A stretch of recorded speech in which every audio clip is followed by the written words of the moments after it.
Sobrang bilis ng panahon. Akalain mo 2024 na pala.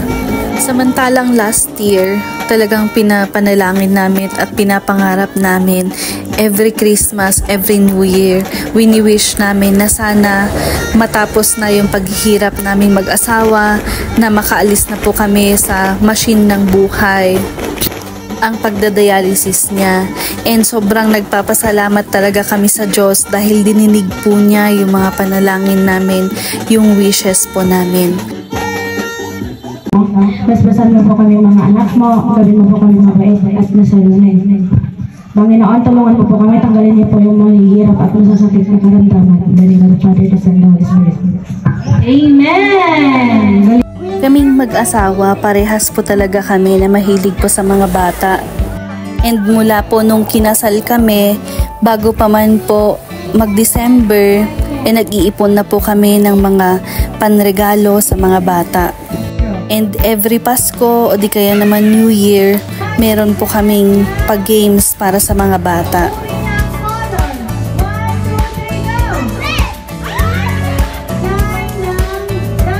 Naakala po namin hindi po namin magagawa ngayong taon kasi hindi pa po talaga kami nakaka-recover financially.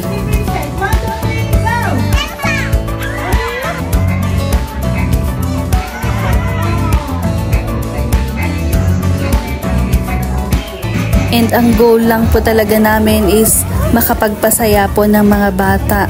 Yung makita po yung mga ngiti nila, yung nakikita namin sila na nag-e-enjoy kahit papano.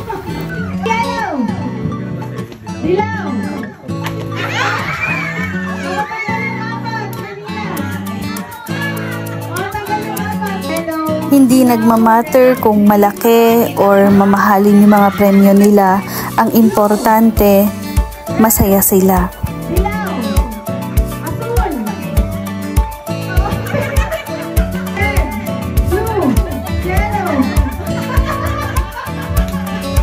And ito din po yung gusto naming ituro sa kanila, na matuto sana silang i-appreciate yung mga bagay-bagay, maliit man po yung halaga nito or malaki.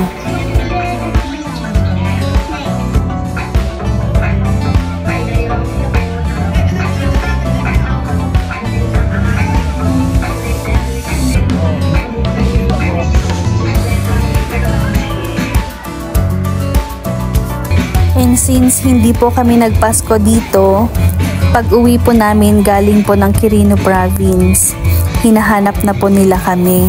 And ang sabi, bakit daw po wala kami nung Pasko? Nasanay na po ata sila na every December, meron pong palaro para sa kanila.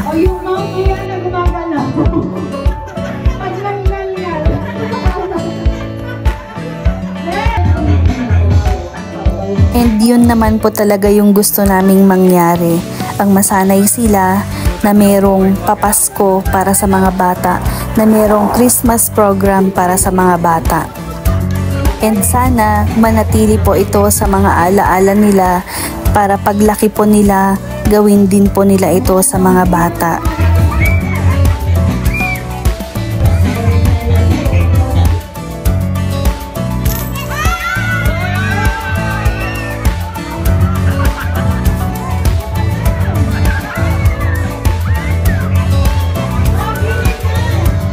And kaya din po namin ito ginagawa para po makapagbigay po ng kaunting regalo din sa mga bata.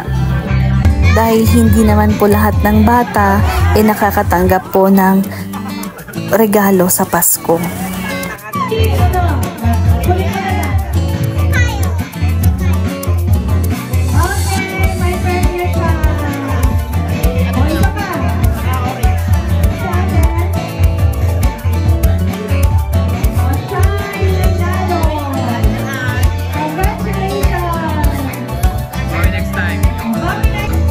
And yun nga po, nagbi-video po kami, binibidyohan po talaga namin para manatili po ito sa mga memories namin. Kasi nga po, habang tumatanda tayo, syempre nakakalimutan po natin.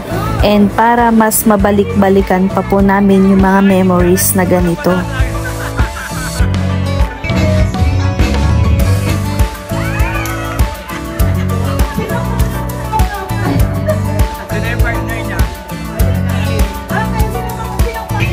And since pagod na po yung mga bata kakasayaw at kakalaro, ayan po, may kaunti din po tayong hinandang pagkain para po sa kanila.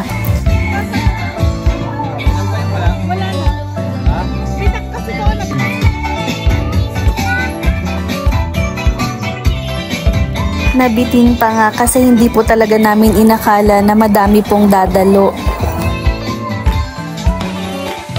And hindi din po namin in-expect na matutuloy po ngayong taon yung Christmas program po para sa mga bata. Kaya sobrang pasasalamat po talaga namin sa mga nag-sponsor dahil natuloy po yung Christmas program po nila.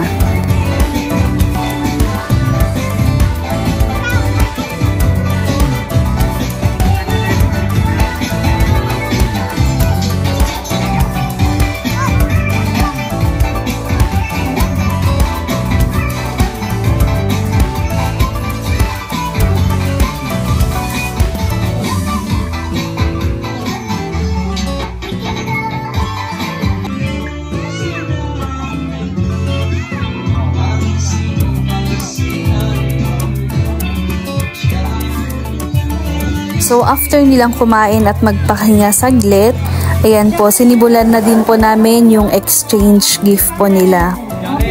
And since hindi po ito nagawa noong December 25 noong Pasko, ginawa po namin ito ngayong New Year.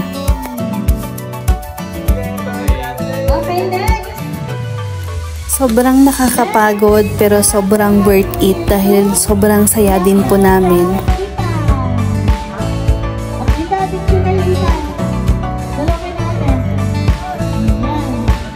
At sobrang saya po sa pakiramdam na makita po na masaya at nag-e-enjoy po yung mga bata.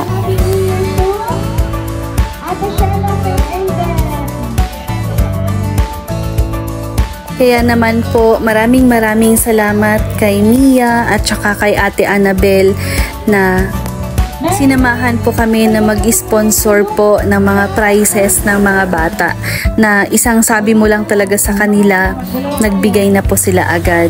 Kaya maraming salamat po. And sana next year mas dumami pa po yung mga donors natin o yung mga sponsors natin para mas madami pa po tayong mapasaya na mga bata. And sana this coming Christmas ulit, ngayong 2024, mas dumami pa po yung mga bata na umattend po sa mga Christmas program po natin. Merry Christmas and a Happy New Year to Ate Shin from Justin Pogi. Oh, Justin, picture kayo na ito, anak.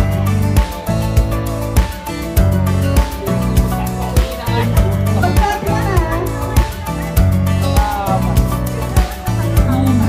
Buik. Tingin dito sa camera. 1, 2, 3. Merry Christmas and a Happy New Year to Justin from Apple. Picture kayo. Okay. Merry Christmas and a Happy New Year to Aiden from Lucas. Aiden. Wala sa Aiden, sinukuha ka ng ikaw nila. Picture ka. Merry Christmas and a Happy New Year to Kiran from Dada Boyes. Boyes, wait ka na.